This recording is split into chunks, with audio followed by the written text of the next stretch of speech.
விஜயை கீழே தள்ளிவிட்டது யார்? இது அன்பா இல்ல அராஜகமா? எல்லை மீறும் ரசிகர்கள்.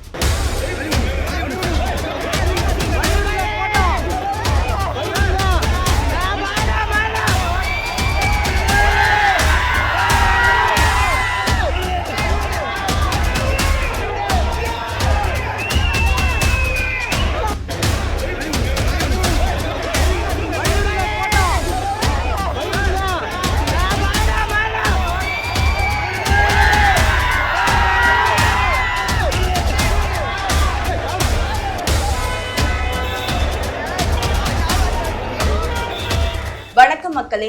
வணக்கம். நான் உங்கள் நிதிஷ். நான் மதுமிதா. ஓகே, இன்னைக்கு பேச போற விஷயம் அன்பா அராஜகமா அப்படின்னு ஆரம்பிக்கிறத விட இது அராஜகம்னு சொல்லியே ஆரம்பிக்கலாம்.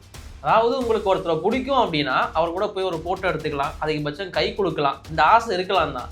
ஆனா இந்த ஆசையே அவங்களுக்கு, நீங்க நேசிக்கிறவங்களுக்கே ஆபத்தா மாறினா எப்படி? அது அன்பா இல்ல அராஜகமானு கேட்கிற மாதிரி தான் வந்து நிற்கும். ஸோ இந்த மாதிரி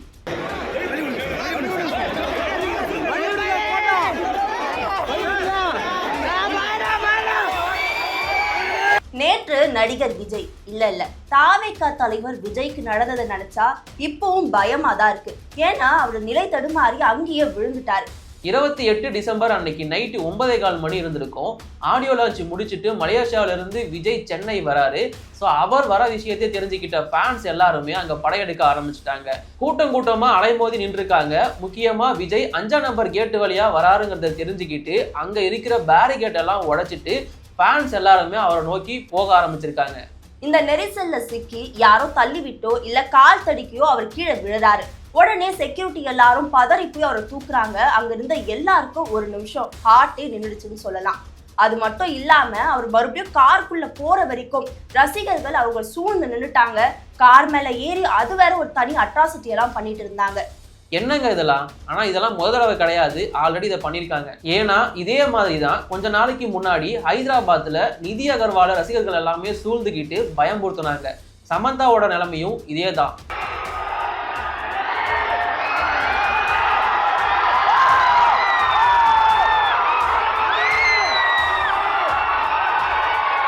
இதெல்லாம் விட ஒரு படி மேல போய் ஒரு ரசிகர் ஹர்ஷவர்தன் ராணி அப்படிங்கிற ஆக்டரோட சட்டையை பிடிச்சி இழுத்ததெல்லாம் வேற லெவல் கொடுமை.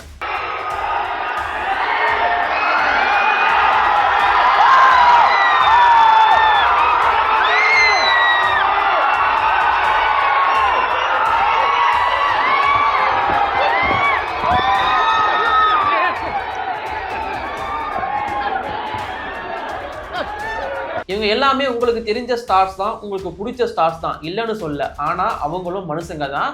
அவங்களுக்கு மூச்சு விட கூட ஒரு கேப் கொடுக்காம செல்ஃபி எடுக்கிறங்கிற பேர்ல இல்ல அவங்கள தொட்டு பார்க்கறங்கிற பேர்ல நீங்க பண்ற அட்ராசிட்டி கண்டிப்பா தவிர்க்க வேண்டியது. இதெல்லாம் ரீசெண்டா நடந்த இன்சிடென்ட்ஸ் தான். இது மட்டும் இல்லாம நிறைய விஷயங்கள் முன்னாடியே நடந்திருக்கு. அஜித் குமார் கூட ஒரு பேட்டியில ஷேர் பண்ணியிருப்பாரு, ஒரு ரசிகர் அவரோட கையை கிழிச்சிட்டு போயிட்டாரு பிளேட்ல அப்படிங்கிற மாதிரி. இந்த மாதிரி பல இன்சிடென்ட் பல ஸ்டார்ஸை வந்து காயப்படுத்திருக்கு. ரசிகர்கள் வந்து தங்களோட அன்பை வெளிப்படுத்துறேன் அப்படின்னு சொல்லிட்டு ஏதாச்சும் ஒரு கிறுக்குத்தனமா பண்ணியிருக்காங்க. இதெல்லாம் கண்டிப்பா நியாயமான ஒரு விஷயமே கிடையாது. இதுல என்ன வருத்தமான விஷயம்னா, கொஞ்ச நாளைக்கு முன்னாடி தான் தாவேகா தலைவர் அவருடைய கூட்டத்துல 41 பேர் கரூர்ல உயிரிழந்தாங்க. இதே மாதிரி கூட்ட நெரிசல்ல சிக்கி அதோடைய வலியே இன்னும் குறையல. அதுக்குள்ள இப்படி ரசிகர்கள் பொறுப்பில்லாம மறுபடியும் இதே மாதிரி ஒரு சம்பவத்துல ஈடுபடுறதை பார்க்கும்போது ரொம்பவே கஷ்டமா இருக்கு. அவங்க செய்யற ஒரு சின்ன தப்பு கூட அவங்கள பாதிக்காது, அது அவங்க தலைவரோட பேரை தான் டேமேஜ் பண்ணும். இதை ஏன் அவங்களுக்கு புரிய மாட்டேங்குது? பேரை மட்டும் டேமேஜ் பண்ணா பரவாயில்லையே, இப்போ அவரையே டேமேஜ் பண்ணியிருக்கு. இன்னொரு விஷயம், நீ சொன்ன மாதிரி ரசிகர்களா இருந்து இந்த மாதிரி ரியாக்ட் பண்றதே தப்பு.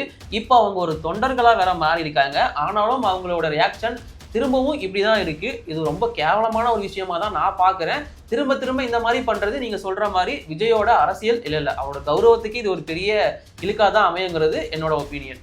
இன்னொரு பக்கம் பாருங்க, ஏர்போர்ட்ல அங்க வர பயணிகள் பல மணி நேரம் வெயிட் பண்றாங்க. அவங்க கார் உள்ள போக முடியாம ரொம்பவே கஷ்டப்படுறாங்க. இது ஒரு பக்கம் இருக்க, இன்னொன்னு சின்ன பசங்களெல்லாம் அந்த ஜேசிபி வண்டி மேல ஏற்றி பூ தூவ வைக்கிறது, வெளிநாட்டுக்கு போய் கைதாகிறது, இது எல்லாமே விஜய்க்கு பெருமையாவா தேடி தருது? கண்டிப்பா இல்லை.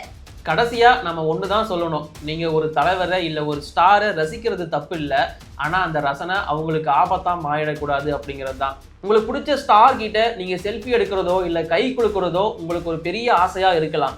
அந்த ஆசை ஒரு உயிரை விட முக்கியமானது இல்லை அப்படிங்கிறத மட்டும் நீங்க தெரிஞ்சுக்கிட்டா போதும். இதை விஜயோட ரசிகர்கள் மட்டும் கிடையாது, எல்லா ஸ்டார்ஸோட ரசிகர்களும் ஒரு பாடமா எடுத்துக்கணும். நீங்க ஒரு தலைவர் மேலேயோ இல்ல ஒரு ஸ்டார் மேலேயோ அன்பை காட்டுறீங்க அப்படின்னா அது அவங்கள வழிநடத்தணுமே தவிர அவங்கள கீழே தள்ளி விடக்கூடாது அப்படிங்கிறத மட்டும் ஞாபகம் வச்சுக்கோங்க. நாம ஒரு செலிபிரிட்டி கிட்ட செல்ஃபி எடுக்க போறப்ப அவங்க போனை பிடுங்கிடுறாங்க, போனை தட்டி விட்டுறாங்க அப்படின்னு குறை சொல்றோம். ஆனா ஒரு சில ரசிகர்கள் இந்த மாதிரி செயல்ல ஈடுபடுறதுனால தானே அவங்களுக்கு அந்த மனநிலை வருது. அப்ப நம்ம யார அந்த இடத்துல குறை சொல்றது? இங்க எல்லா ரசிகர்களையும் நாங்க குறை சொல்லவும் இல்லை, எல்லா ரசிகர்களும் அப்படி பண்றதும் கிடையாது. ஏன்னா இப்ப நம்ம எல்லாருமே யாராச்சும் ஒருத்தருக்கு ரசிகரா இருக்க தான் போறோம்.